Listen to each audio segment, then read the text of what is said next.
I was still halfway through my coffee when she called my name. Not in private. Not in an email. On stage. In front of over 200 employees and a live Zoom feed piping her voice into every satellite office we had across 4 time zones. She said it like a TED Talk punchline, with that smug disruptor grin that made half the board think she was the second coming of Jobs. Legacy leadership no longer fits our vision, she beamed, like she was doing me a favor. We thank you for your years of service. And just like that, I was fired. Not for poor performance. Not for misconduct. For being 38 and not posting thought leadership threads on LinkedIn about ChatGPT. For refusing to hype tech I hadn't audited. For prioritizing stability over disruption. For being too old to innovate, apparently. The room didn't react. No gasps. Just awkward claps, the kind you hear when someone finishes karaoke off-key. But no one wants to be rude. My badge was already deactivated. I found out when I walked back to my desk and the lock blinked red. There was a brown box waiting for me like I died and IT had cleaned up the body. Before I go on, if you're still listening and stories like this keep you hooked, it'd mean the world if you subscribed or hit like. I know 97% of people forget to, but it really keeps the team fueled when you do. Now back to the free fall. She didn't even have the spine to do it face to face. Her name was Brenna. Just 29, a board-appointed fire starter with an MBA, a podcast, and a cousin named Derek she just named Head of Innovation. Derek wore Yeezys, called himself a tech shaman, and once posted a Medium blog titled, Why Code is a Vibe. He strutted up next to her on that stage like a DJ walking into Coachella. I built our stack from scratch. He just synced his Coinbase wallet to Outlook. But apparently I was the dead weight. I didn't make a scene. That's what she expected. I could see it in her eyes, that hungry flicker, waiting for me to shout or plead or crumble, so she could spin it into a difficult leadership transition. But I didn't give her the satisfaction. I stood, looked her straight in the eye, nodded once, then walked out past the HR rep who wouldn't meet my gaze. You'd think someone who helped scale this company from 4 people in a co-working space to a $1.6 billion SaaS juggernaut would get more than a pre-printed termination letter and a podcast bro as a replacement. But that's the thing about legacy systems, nobody appreciates them until they break. And nobody asks who wrote the damn architecture until the whole building starts leaking. What Brenna didn't realize, what she couldn't have realized, is that I wasn't just a legacy employee. I was the legacy. The back end, the scaffolding, the invisible glue that held this Frankenstein of a company together. When I joined, we had 1 client, no funding, and our payment portal ran through a third-party Excel macro. I built the onboarding flow that closed our first Fortune 500 deal. I wrote the compliance protocols that passed our first federal audit. And I was the one who, over years, earned the loyalty of 43 of the most quietly essential executives she just called stale culture. And I wasn't the only one packing a box that day. But I was the only one who left smiling. Because I knew something Brenna didn't. I didn't walk out empty-handed. I walked out with blueprints. When I came back the next morning to clear out my office, the badge scanner beeped at me like a bouncer at a club I'd aged out of. Red light. No buzz. Just a flat rejection. Security had to escort me up. And the kid couldn't even look me in the eye as he tapped in his override code. Guess it's hard to maintain authority when the person you're escorting architected the infrastructure that prints your paycheck. My name was already gone from the directory. Office door unlabeled. Inside. 1 box. Brown. Corporate. Soulless. Just big enough for a few framed photos, my battered ergonomic keyboard, and the memory of 2 decades spent turning caffeine into code and code into capital. There was no farewell card. No "we'll miss you." Just silence like I'd been erased by an algorithm that filtered out anything born before 1990. But what stopped me cold was the shape slumped in my old chair. Derek. Her cousin. The new CTO. Wearing AirPods and a bomber jacket with an embroidered Ethereum logo, like he just wandered in from a fintech pop-up. He had one of my notebooks cracked open and was squinting at a sketch of the service container hierarchy like it was written in cuneiform. "I think these are old," he muttered without looking up, as if I were the janitor. I said nothing. Just watched as he spun around in the chair I spent nights sleeping in during launch week, flipping through pages he couldn't understand. He stopped at the legacy deployment flow and frowned. What even is this? That was the moment I felt it, Not anger, not even pity. Just distance. Like watching a raccoon try to pilot a submarine. I walked to the whiteboard, my whiteboard, the one I'd mapped our original multi-tenant architecture on with a Sharpie so old it had dried mid-stroke. The diagram was still there, though parts had been smudged by years of use. Derek had started trying to wipe it, smearing loops of dependency chains and access routes into nonsense. I uncapped a pen, wrote one thing at the bottom, asked the platform who wrote it. Then I left the cap off, let it dry out, like everything else she'd touched. On the way out, I passed the operations team. They avoided eye contact, not out of shame but confusion, like someone had shut off a system they didn't know was powered by me. One of the newer PMs was clicking through Jira, clearly frustrated. I knew what she was looking for, the master deployment ticket, the one with the tags only I used. The tags that linked back to modules stored in encrypted vaults, ones only I could access. Not out of spite, out of structure, out of trust no one else had ever asked to earn. Every smart system I'd ever built had a failsafe. Not a trap, just a map, but only if you knew where to look. And Derek? Derek didn't even know what he didn't know. He thought DevOps was just pushing buttons on a dashboard that someone else built. She'd handed the keys to a guy who couldn't read the road signs. And now he was steering the company straight into traffic. The call came the next day at 7:42 a.m. I was sitting at my kitchen table in sweatpants, watching my coffee go cold while the news anchor on TV pretended the market wasn't in slow-motion collapse. Caller ID lit up. Marion Whitaker, VP of Compliance. 10 years in, sharp as broken glass. Zero patience for corporate theater. She didn't bother with pleasantries. "This isn't going to work," she said.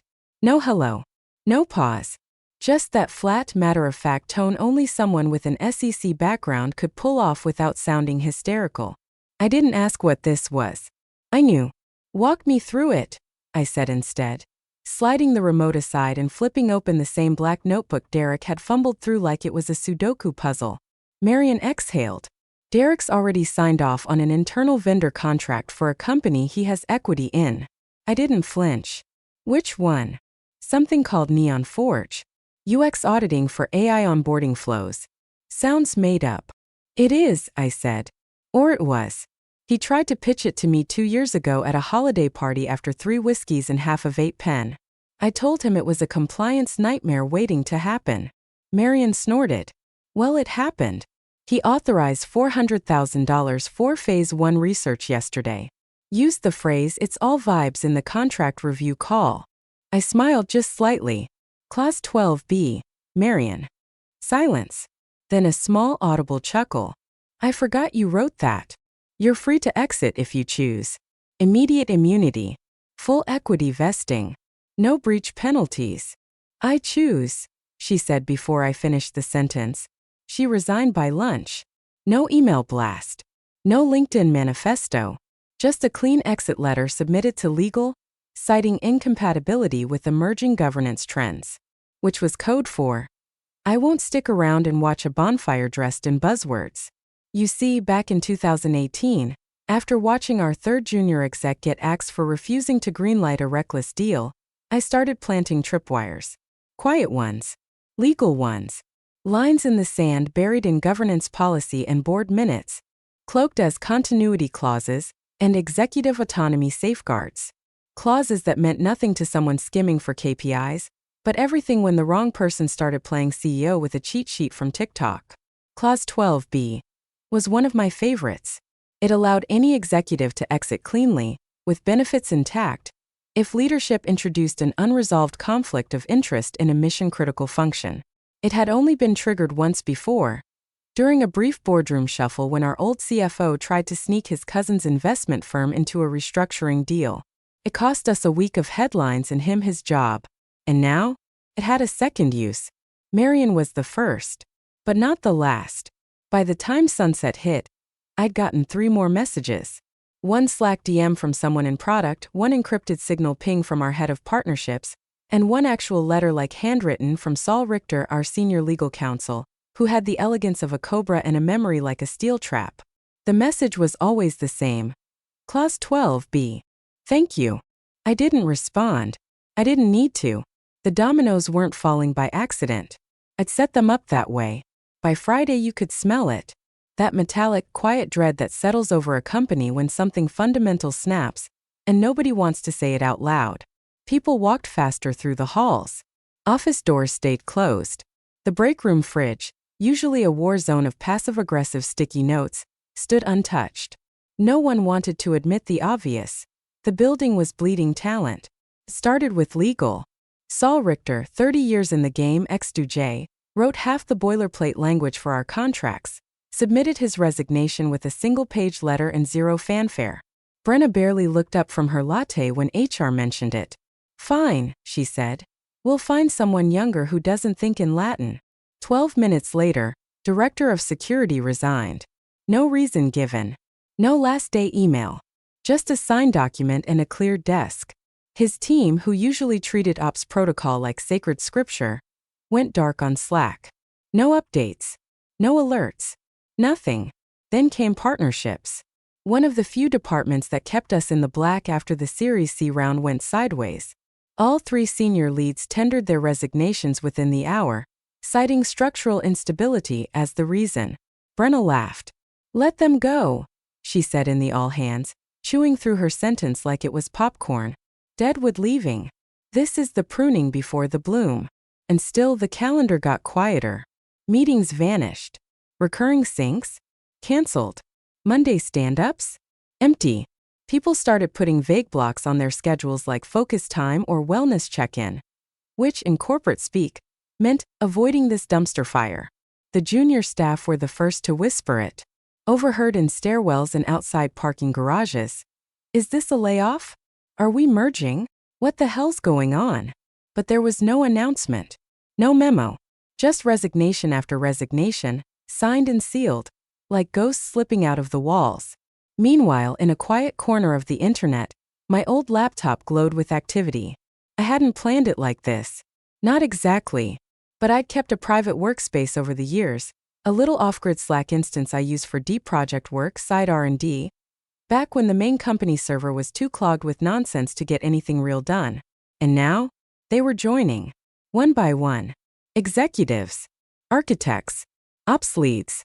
Even finance, the ones who usually clung to titles like lifeboats, pinged me with a polite, "Invite link." Marion was already inside. So was Saul.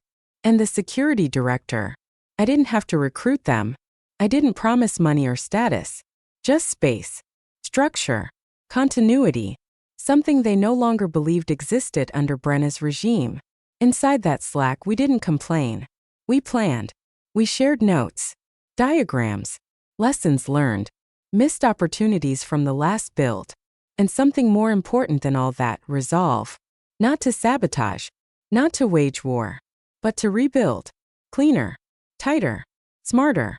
Brenna thought she was trimming fat. But she was hemorrhaging spine. And every vertebra she lost came straight to me. By the middle of week 2, the numbers stopped moving. That's how it starts, not with an explosion but with a whisper from the metrics dashboard. Daily active users, stagnant. New client pipeline dry. Renewals delayed. At first, Brenna brushed it off. "Normal post-Q3 lull," she said to the investors on the weekly sync, swirling her turmeric oat milk smoothie like it was a crystal ball. "The dips expected. We're shifting to a leaner, meaner quarter." But then came the call from Virex Solutions, one of our oldest, most ironclad contracts. 7 years in, never missed a payment, always renewed early. This time, they delayed. No apology. No negotiation. Just a curt email. We only trusted it because he was there. No name. No elaboration. Just the kind of message that makes a boardroom go silent when read aloud. The following day, another one, MediaLink, our highest-grossing healthcare platform partner. Renewal on pause. Legal flagged a clause tied to continuity of systems oversight. Translation: my role. My signature. My architecture. Without me, the clause entered limbo. So did $42 million. Brenna's tone shifted. The smile flattened. The emails got sharper. She called Derek into a closed-door meeting and, according to someone who overheard through the HVAC vent, shout out to Shiv from QA, she dropped her first F-bomb since taking the job. "Fix this. Run a full systems audit. I want everything mapped by end of day. Now here's the part where it gets delicious. Derek, sweet, overconfident Derek tried. He really did. Fired up the audit suite like he was launching a Twitch stream, pulled up the legacy container map, selected the deployment sandbox, and clicked Begin Discovery. 3 minutes later, the entire dev environment crashed. Not production, thankfully. I wasn't cruel. But the sandbox was toast. The simulation layer went into an infinite loop chasing dependencies it didn't recognize. The audit script hit a recursive dead end inside a legacy module labeled do_not_touch_v4 and triggered a rollback chain that hadn't been invoked since 2017. Logs bloated to 8x normal volume. Jenkins crashed. The CI/CD pipeline froze like a deer in a halogen headlight. He tried to reboot it manually. Forgot the override token expired after 30 minutes of idle access. You know who used to rotate those tokens? Yeah. Slack lit up with confused devs. PM started asking who had sandbox ownership. No answers. One brave engineer messaged Derek in the public channel. Should we escalate to legacy ops? Derek replied with a gif. Danny DeVito shrugging. Because when you don't know what you're doing, humor is the last defense against a live meltdown. Inside the company, a quiet terror took hold. Not chaos, not yet. But that cold breath before the fever breaks. Senior devs stopped pushing. Product managers canceled sprints. Marketing delayed their Q4 launch campaign citing platform stability questions. But still no one said it. No one said my name. They were still pretending this was just turbulence. Just temporary. Just a hiccup from legacy handoffs. But I knew what it was. It was the moment a machine keeps running but no one remembers how to maintain it. And when that happens, it doesn't explode. It decays. From the inside. The all hands was set for Thursday at 11 o'clock sharp. Mandatory attendance. No exceptions. Calendar invites stamped with red flags and required by leadership tags. The kind of meeting where you expect layoffs, a reorg, or maybe just a well-polished monologue trying to gaslight the troops into thinking collapse is a form of innovation. Brenna walked in wearing white. Some power move her PR advisor probably pitched as optics of rebirth. She clicked her mic, stood beneath the new mission statement banner. Move fast, move smarter. And waited for silence. It didn't come. Because 5 director chairs were empty. Not running late. Not dialing in remotely. Just empty. The CTO chair, Derek's new throne, sat unoccupied. Derek was out sick. According to his assistant. Head of product. No-show. Compliance, security, infrastructure. And risk ghosted. Their status lights in Slack all gray. No O messages. No farewell emails. A junior marketing analyst, poor kid, had only been there 4 months. Leaned toward a coworker and whispered loud enough for half the room to hear. I think they're gone too. Brenna froze for half a beat. Her smile twitched. Let's begin, she said, clicking to the first slide. But no one was listening anymore. Whispers began to ripple, quiet at first, then spreading like heat. Sales leads checked their phones under the table. HR started shifting in their seats. A few eyes darted to the exits. Even the VP of Customer Success, a loyalist until the end, kept her phone screen up, watching an unread message notification stack like bricks. Then the doors opened and General Counsel walked in mid-slide. And he didn't sit. He walked straight up to Brenna, leaned in, and said something that turned her expression to concrete. She stepped back. Excuse me, she muttered into the mic, just one moment. They moved off stage. Murmurs turned into full-on side conversations. No one cared about the slides now. Someone in finance stood up and left. Just walked out. I wasn't there, of course. But I got the whole play-by-play from 2 separate people, one in DevOps, one in HR. Both told the same story. Legal told her the number, 43. 43 resignations. All within 10 business days. All from roles tied to our foundational investor contracts. Roles specifically bound to what I'd once called staff continuity clauses. They weren't flashy clauses. Just fine print tucked inside onboarding documents and funding agreements. Language like contingent on continuity of principal systems authorship, or subject to void if 3 or more founding architects exit operations. Phrases that meant nothing when you were growing fast and drinking your own Kool-Aid. But everything's fine print until it's not. And now, with those 43 gone, quietly, contractually, without public drama, we tripped 5 different investor covenants. One required a personnel audit. Another froze a $27 million funding extension. A third allowed for immediate exit from a government pilot program with a non-refundable clawback clause. Brenna didn't just have a staffing problem. She had a structural implosion. Her first question was, who approved these clauses? Legal didn't even look up when they answered. He did. Me. I didn't write them for revenge. I wrote them when I still believed in the company. When I thought it mattered to protect what we were building from chaos, from ego, from ignorance. And now? That structure, the one I designed, was doing exactly what it was supposed to do. Collapse when the foundation was gone. The email hit her inbox at 6:12 a.m. Time-stamped bulletproof. Forwarded by her own head of client relations with nothing but a subject line that read, "You'll want to see this." It was from Kincaid Gossman, a billion-dollar logistics client we'd fought tooth and nail to land 3 years ago. Back when landing them meant a press release and a bump to our valuation that had investors foaming at the mouth. Their CIO didn't waste words. Just one sentence, cold and surgical. Per our agreement, we follow the system's lead, not the brand. We're going with him. No hello. No threat. No request for negotiation. Just a surgical incision. Removing their entire multi-year contract from her pipeline. Brenna reread it 6 times. Then she dropped her phone. It hit the glass conference table and didn't break, but her composure did. According to Ava from sales, who'd come in early to prep for a pitch that would now never happen, Brenna sat there, frozen, mouth slightly open, eyes locked on the email like it was a death notice.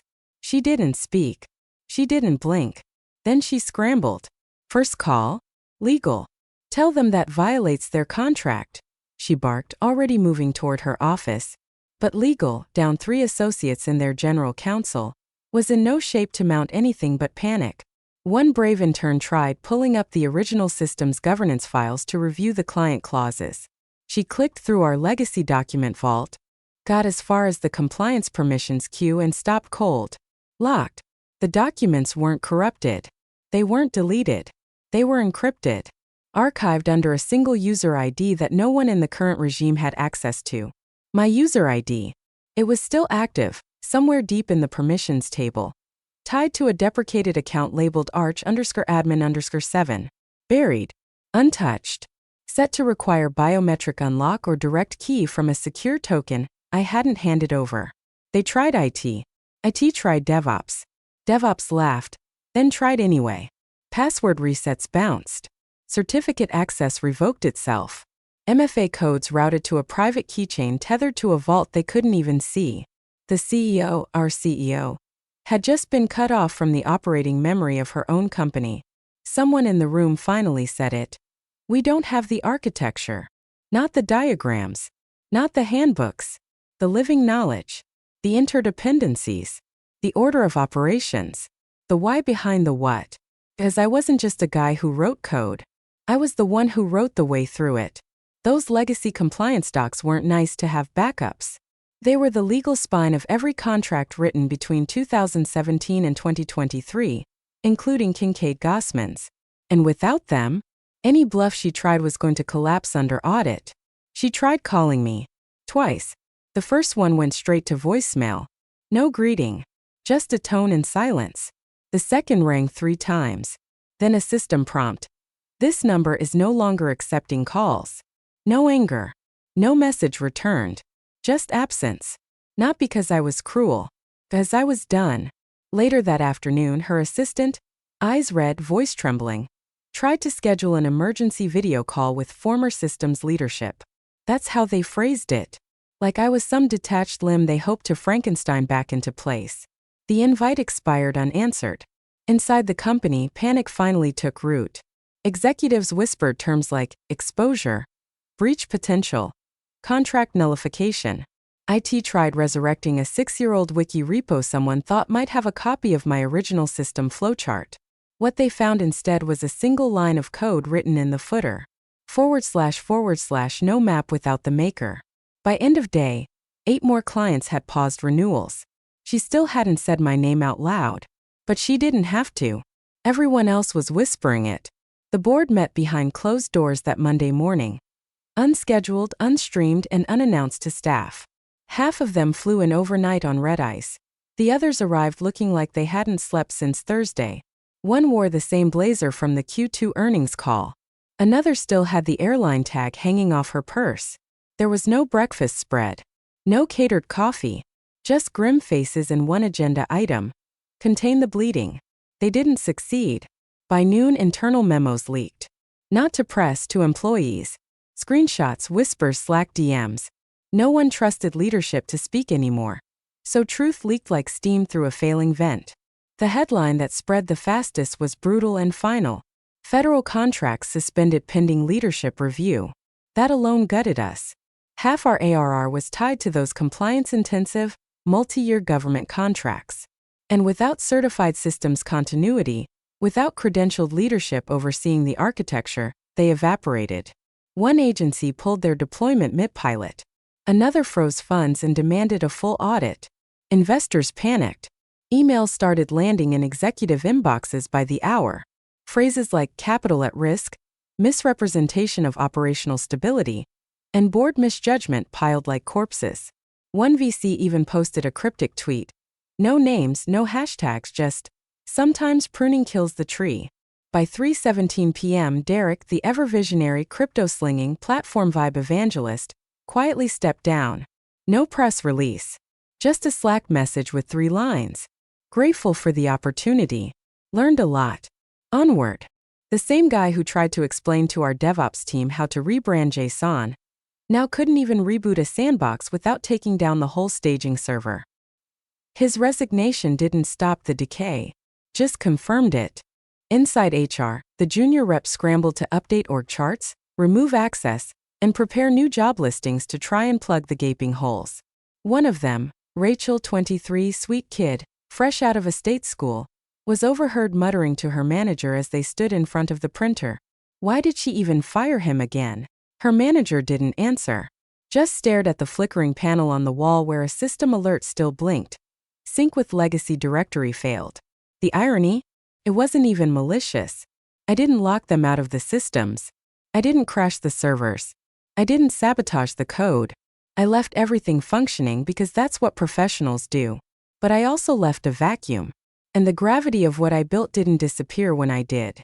They weren't trying to rebuild the company anymore. They were trying to survive it. And Brenna? She finally looked tired. Hair no longer curled, makeup fading under stress, suit wrinkled from a night on the office couch. She stopped correcting people when they called it a collapse. Because deep down she knew. She'd built nothing. She hadn't asked who I was, what I'd done, who trusted me, who followed me. She'd asked one thing. How old is he? And now, under flickering fluorescent lights, surrounded by empty desks and bleeding capital, she finally understood the answer. Old enough to have built the thing she just burned down. It's quiet here. No glass walls. No rooftop kombucha taps. No ping-pong tables with corporate slogans etched into the paddles. Just a plain room, unfinished drywall, cheap folding tables, and the hum of machines doing real work. Outside it's raining, the kind of slow October rain that soaks the bones and makes everything feel heavier than it should. But in here, it's alive. We're packed shoulder to shoulder, 43 of us, give or take. The same crew they dismissed like a bad memory. Compliance, infrastructure, ops, product, partnerships, legal. All of them with sleeves rolled, sleeves inked, laptops humming. A few kids sit cross-legged on the floor because we don't have enough chairs yet. Saul's in the corner using a server rack as a desk. Marion's on the whiteboard drafting policy like it's war strategy. One of the interns, the ones they always overlooked, is now running point on onboarding flows and honestly, crushing it. No one's posturing. No one's holding status meetings just to hear themselves talk. This isn't a rebound. It's a return. A return to clarity. To function over flash. To systems that don't collapse the second someone with a vision board tries to streamline the legacy stack, without knowing what legacy means. We're not building fast. We're building right. And the name on the screen proves it. Legacy Stack Inc. The font is simple. The logo? Just a stack of blocks. No gradients. No metaphors. Just structure. Every line of code we write, every clause Marion drafts, every modular deployment diagram drawn on that whiteboard, it all fits. There's no ego here. Ownership is shared. No stock games. No shadow boards. Everyone's in because everyone believes. We've all seen what happens when you replace trust with trendiness. And Brenna? She's still out there somewhere. Rumor is the board pushed her to take a break. Derek's radio silent. Probably off starting a DAO or pitching a pivot to someone dumb enough to fund it. The company they gutted? Still limping along under interim leadership, hemorrhaging clients, pinging old devs on LinkedIn with messages that all sound the same. Just wondering if you'd be open to consulting. We're not. We've moved on. Moved forward. This isn't about revenge. I didn't need to crush them. They did that themselves. All I did was gather the people who remembered what it felt like to build something real, and offered them the blueprint again. Because she thought I was a leftover. Turns out I was the recipe.